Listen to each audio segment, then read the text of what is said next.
Hello everyone, নিকিস daily স্টোরিতে সবাইকে স্বাগত। তোমরা সবাই কেমন আছো?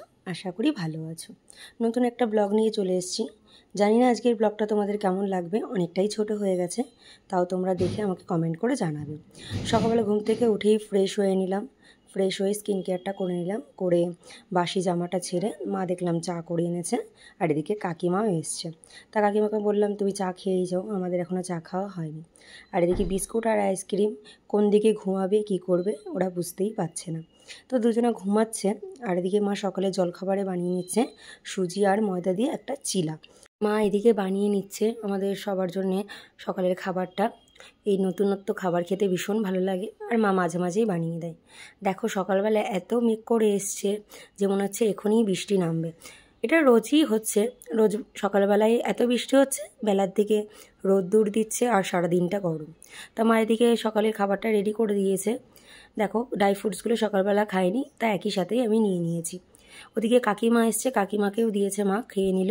আর এদিকে আমার আর মায়ের খাবারটাও বেড়ে নিচ্ছি। খেতে খুব ভালো হয়েছিল। নতুন নতুন খাবার খেতে ভীষণই ভালো লাগে।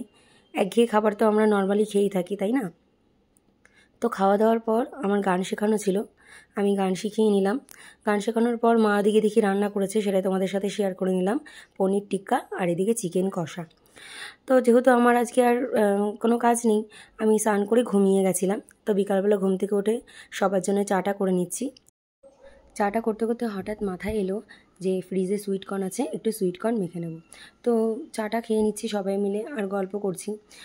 করেই আমি রান্নাঘরে চলে এলাম সুইটকর্নটা প্রিপারেশন করতে। তো দেখো টমেটো নিয়েছি, কাঁচা লঙ্কা নিয়েছি, আগের দিন এগুলো কিছুই দিয়েছিলাম না, আর একটু লেবু নিয়ে নিলাম। সব রকম মশলা দিয়ে সুইটকর্নটা বানিয়ে নিচ্ছি। তো সবার জন্য সুইটকর্নটা বানিয়ে নিয়েই সবাই মিলে খেয়ে নেব। আর ওদিকে ভাই দেখছি আমার জন্য একটা কাটলেট নিয়ে এসছে।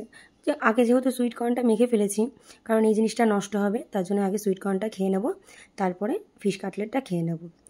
এই খেয়ে অনেকটা রাতে আমার খিদে পেয়ে গেছিলো, তো একটু ভাত, একটু মাংস, মা একটু পনির টিক্কা বানিয়েছিল, সেটাই খেয়ে নিলাম।